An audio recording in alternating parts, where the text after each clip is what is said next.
Komandan militer Hamas satu demi satu tewas oleh serangan Israel di tengah perang yang berkecamuk di jalur Gaza sejak Oktober 2023. Ya, tokoh-tokoh Hamas yang paling terkemuka tak luput dari serangan Israel. Pada 2024, sejumlah pemimpin Hamas tewas akibat serangan oleh pasukan Israel. Terbaru pada 2025, pemimpin senior Hamas yang lain kembali tewas dalam serangan udara Israel.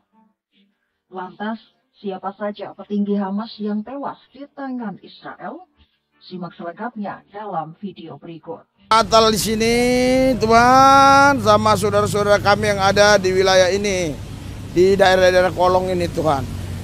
Kami minta cuaca cerah. Tadi hujan lebat, tapi bersyukur kami sudah doa, sekarang cuaca cerah. Terima kasih Tuhan, dalam nama Yesus. Amin. Oke, kita bawa ya. Kita ada acara Natal hari ini, ada apa?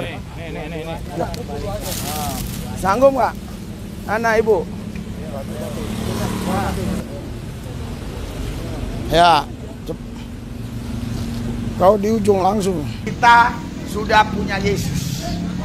Haleluya, haleluya. Makanya saudara, alasan yang kedua tadi apa? Kenapa kita merayakan hari kelahiran Yesus? Karena Yesus hidup. Yang ketiga alasannya, kenapa harus dirayakan saudara? Ya, karena dia adalah juru selamat dunia. Ya, karena dia juru selamat dunia, makanya dirayakan. Kalau dia bukan juru selamat, dia tidak dirayakan. Haleluya. Karena dia juru selamat dunia, dia harus dirayakan. Berikan sorak-sorai buat Yesus yang dahsyat, luar biasa. Kemuliaan bagi Tuhan kita, raja di atas segala raja. Oh, luar biasa. Luar biasa, luar biasa. Yang sono yang penting jangan pindah-pindah, saya udah tahu. Hah? Oh, sini ya. Bentar ya. Stop dulu sampai situ. Ya. Baris ini ya. Ya. Ini udah. Jangan disimpan dulu, Bu. Makanannya jangan dimasuk-masukin apa dulu ya. Ya. Jadi kalian ini ya.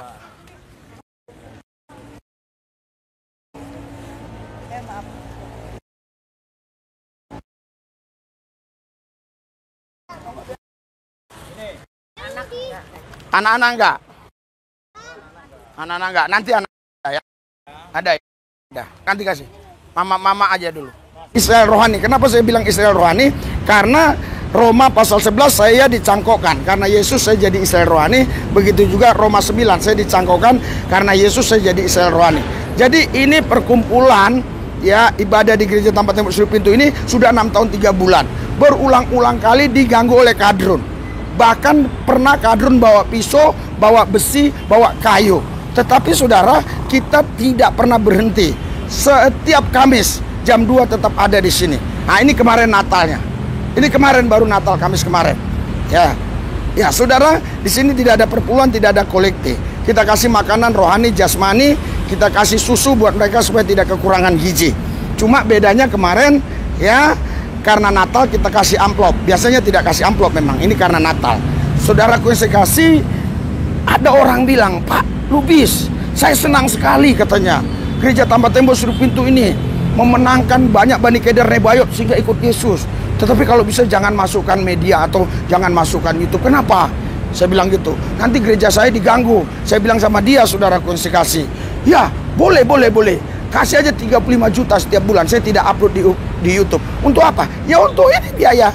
Ini kan nggak pakai sponsor. Tidak ada sponsor kan. Tidak ada yang mengatakan setiap bulan kasih 200 ribu, 300 ribu. Tidak ada.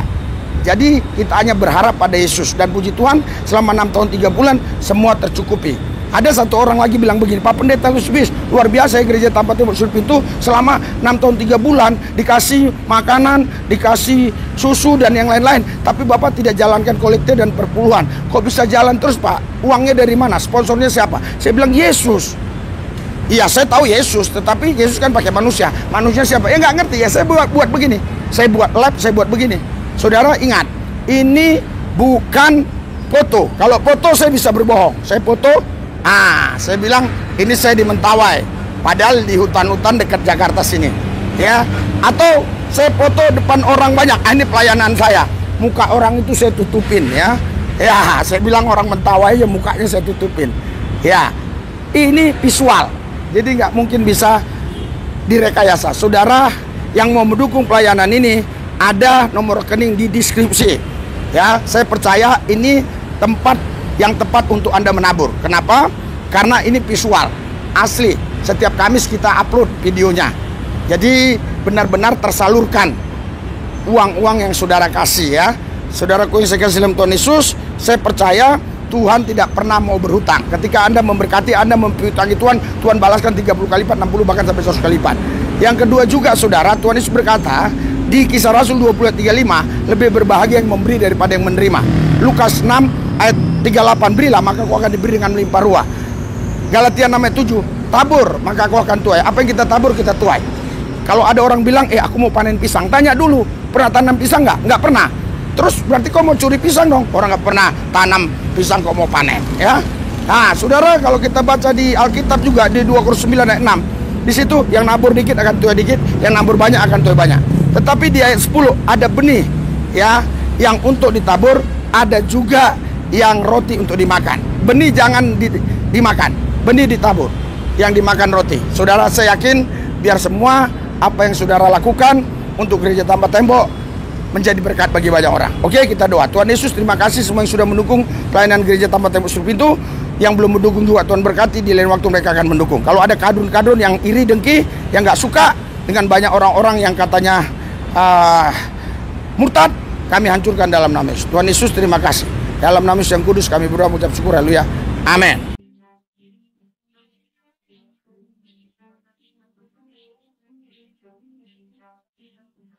Marwan Isa, Wakil Panglima Tertinggi Brigade Al-Qassam yang diyakini sebagai perencana utama dalam serangan Hamas 7 Oktober 2023, dilaporkan tewas pada Maret 2024.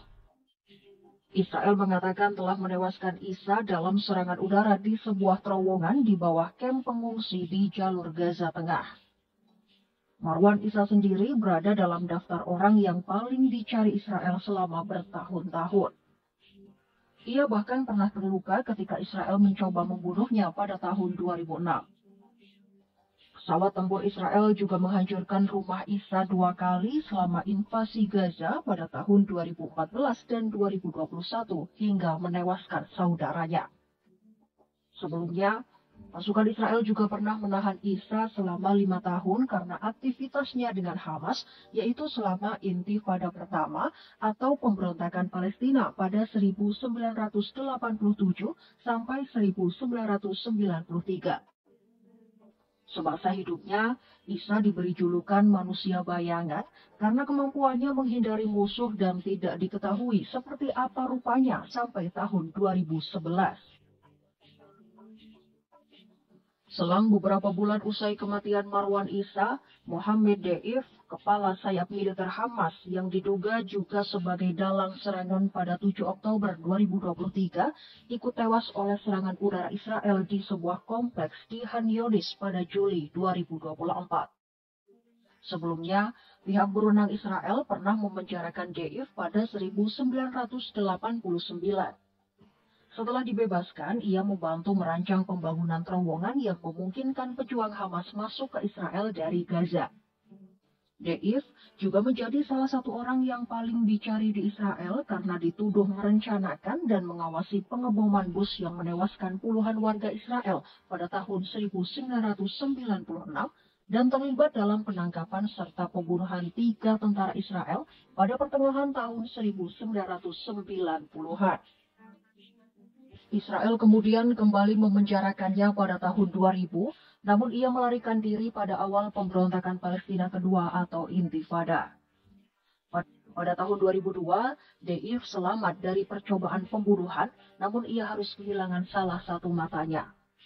Israel mengatakan Deif juga kehilangan 1 kaki dan 1 tangan sampai Deif mengalami kesulitan berbicara. Pasukan keamanan Israel kembali gagal membunuh Deif dalam serangan tahun 2014 di jalur Gaza. Namun, Israel berhasil membunuh istri dan 2 anak Deif. Deif pun disebut sebagai sosok misterius yang dikenal oleh orang Palestina sebagai sang dalang, sementara oleh orang Israel dikenal sebagai si kucing dengan 9 nyawa. Pada Juli 2024, Israel juga menewaskan Ismail Haniyeh, seorang pemimpin Hamas. Hamas pun mengkonfirmasi kematian Haniyeh di Iran pada 31 Juli 2024. Sama seperti pemimpin Hamas lainnya, Haniyeh juga pernah dipenjara oleh Israel selama 3 tahun pada 1989. Dia kemudian diasingkan pada tahun 1992 ke tanah tak bertuan antara Israel dan Lebanon bersama sejumlah pemimpin Hamas. Setelah setahun di pengasingan, ia kembali ke Gaza. Pada tahun 1997, ia diangkat menjadi kepala kantor pemimpin spiritual Hamas. Kemudian Haniyeh diangkat sebagai Perdana Menteri Palestina pada tahun 2006 oleh Presiden Mahmud Abbas setelah Hamas memenangkan kursi terbanyak dalam pemilihan nasional. Namun setahun setelahnya, Haniyeh diberhentikan sebagai Perdana Menteri Palestina. Pada tahun 2017, Haniyeh pun terpilih sebagai Kepala Biro Politik Hamas. Lalu pada tahun 2018, Departemen Luar Negeri AS menetapkan Haniyeh sebagai anggota kelompok bersenjata. Target utama Israel yang lain adalah Yahya Sinwar. Sinwar dibunuh pasukan Israel di Rafah pada 16 Oktober 2024. Yahya Sinwar juga disebut sebagai dalang serangan 7 Oktober 2023. Sinwar pernah menjadi pemimpin Hamas di Gaza menggantikan Ismail Haniyeh yang lebih dulu tewas. Sinwar sendiri bergabung dengan gerakan Hamas sejak usia dini. Ia bahkan mendirikan Dinas Keamanan Hamas yang mengelola masalah keamanan internal, menyelidiki tersangka agen Israel dan melacak petugas intelijen serta Dinas Keamanan Israel. Sebelumnya, Israel pernah menangkap Sinwar 3 kali. Setelah penangkapan ketiganya pada tahun 1988, ia dijatuhi hukuman 4 kali penjara seumur hidup. Namun, ia termasuk di antara 1027 tahanan Palestina dan Arab Israel yang dibebaskan oleh Israel sebagai imbalan atas seorang tentara Israel yang ditawan selama lebih dari 5 tahun oleh Hamas. Sinwar kemudian kembali ke posisinya sebagai pemimpin terkemuka di Hamas dan diangkat sebagai kepala biro politik kelompok tersebut di jalur Gaza pada tahun 2017. Sama seperti Haniyeh, pada tahun 2015, AS juga memasukkan Sinwar ke dalam daftar hitam kelompok bersenjata internasional.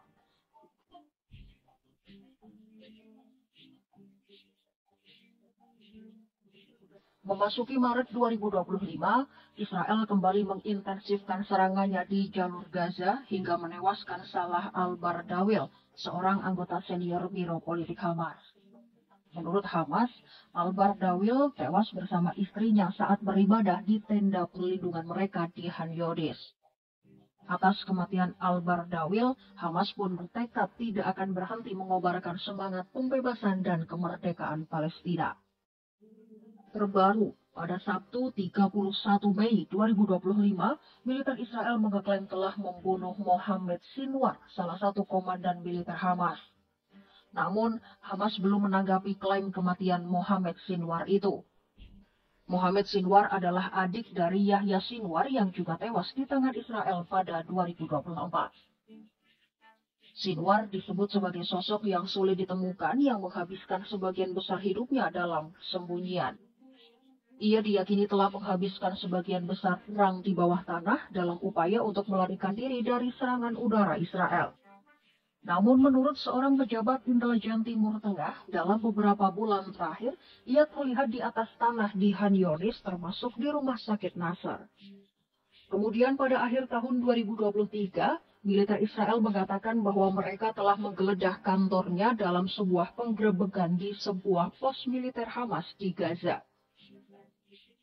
Kematian Mohammed Sinwar itu pun akan membuat hierarki kepemimpinan Hamas di Gaza menjadi tidak jelas. Namun, para analis menyebut kematian Sinwar mungkin tidak serta-merta mengubah strategi atau operasi Hamas. Pasalnya, meskipun Israel telah membunuh sejumlah pemimpin tinggi Hamas, tetapi kelompok itu tetap melanjutkan perang gerilya melawan Israel di Gaza. Militan senior Hamas lainnya, Is-al-Din al-Haddad, diyakini akan memimpin para pejuang kelompok yang tersisa di Gaza Utara. Ya, itu tadi sejumlah pemimpin Hamas yang tewas di tangan Israel. Pembunuhan para pemimpin senior Hamas itu pun menjadi pukulan bagi kepemimpinan Hamas di Gaza. Tetapi tampaknya kematian para pemimpin Hamas itu tidak menurunkan tekad kelompok militan tersebut untuk terus berperang melawan Israel. Ikuti terus berita menarik dan